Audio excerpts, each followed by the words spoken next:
In a small village, there lived a man named Emeka, who was known for his generosity and kindness. Emeka was hardworking and everyone in the village admired him. One day, he fell in love with a beautiful woman named Ada, whose beauty was only matched by her charm. She was known to be sweet and gentle, or so everyone thought. Emeka was overjoyed when Ada agreed to marry him, thinking he had found the woman of his dream. On their wedding day, the whole villagers came to celebrate. Ada wore a beautiful red gown that shimmered in the sunlight. Everyone marveled at her beauty. Emeka felt like the luckiest man alive, but he had no idea that beneath her beautiful smile lay a heart filled with secrets. The villagers cheered as Emeka and Ada took their vow, promising to be faithful and loving. After the wedding, Ada moved into Emeka's humble home, which he had built with his own hands. Emeka was eager to start a family, imagining a life filled with love and laughter. However, it wasn't long before Ada's true color began to show. She quickly grew dissatisfied with Emeka's simple lifestyle and began to complain about everything. She wanted a life of wealth and luxury, things Emeka could not easily provide. At first, Emeka tried to please her, going out of his way to fulfill her every wish. He took on extra work, hoping to make enough money to buy her the things she wanted. But no matter what he did, Ada was never satisfied.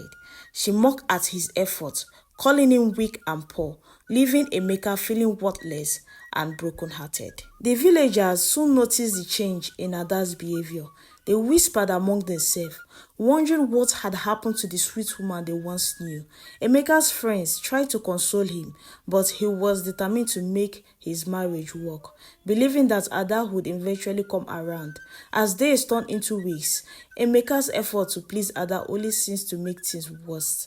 Ada grew colder and more demanding. No longer bothering to hide her disdain for Emeka, she would belittle him in front of the villagers, calling him names and comparing him to a wealthier man from distant town.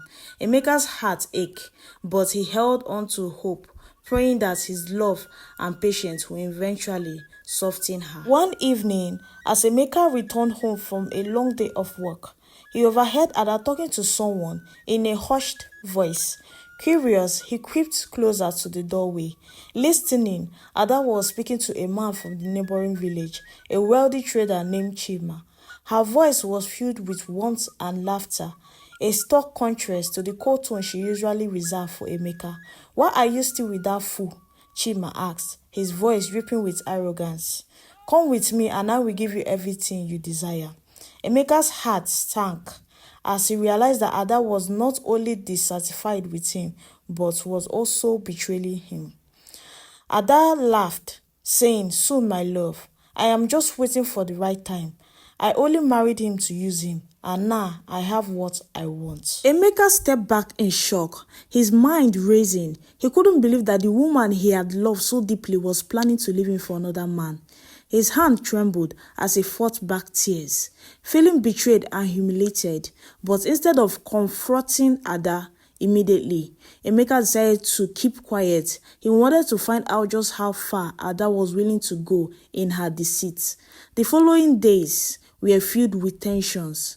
Emeka observed Ada closely, pretending to be unaware of her betrayal. He noticed how she would sneak out of the house at odd hours and making excuses about visiting friends or running errands. Emeka kept his anger hidden, waiting for the right moment to confront her and expose the truth. One night, Emeka followed Ada to a hidden spot by the river, where he saw her meeting Chima once again. They spoke in whispers, plotting and laughing as though they had no care in the world. Emeka's heart burned with fury as he watched them together, realizing that Ada had only married him for his hard-earned money and had no intention of staying with him. With a heavy heart, Emeka returned home, his mind filled with thoughts of revenge. He could no longer bear the pain of Ada's betrayal, and he knew he had to do something to free himself from her wickedness. But as he lay awake that night, a new plan began to form in his mind, one that would teach Ada a lesson she would never forget.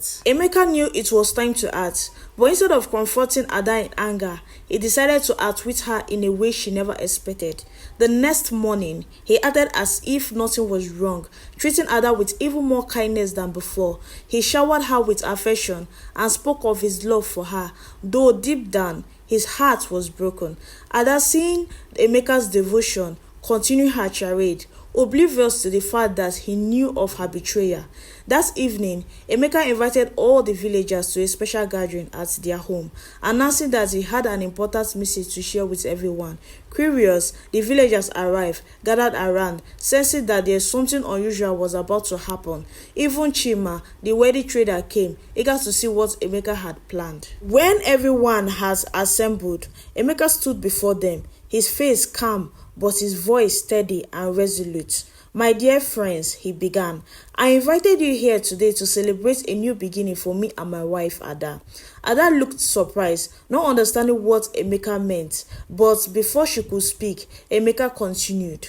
"Over the past months, I have tried my best to be a good husband, to love and care for my wife, but it seems that my love and kindness have not been enough for her," he said, looking directly at Ada.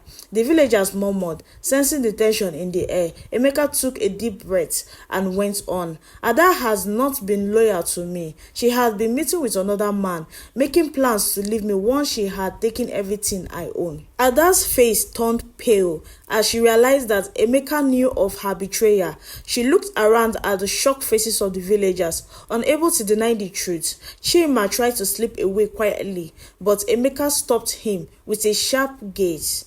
"Chima, you have come to my house and tried to steal my wife, thinking you are above us all because of your wealth. But today, you will learn that betrayal comes at a price." Emeka then looked at Ada, his voice filled with sorrow, but also a hint of strength. "Ada, I loved you with all my heart, but you have chosen greed and deceit over the life we could have built together.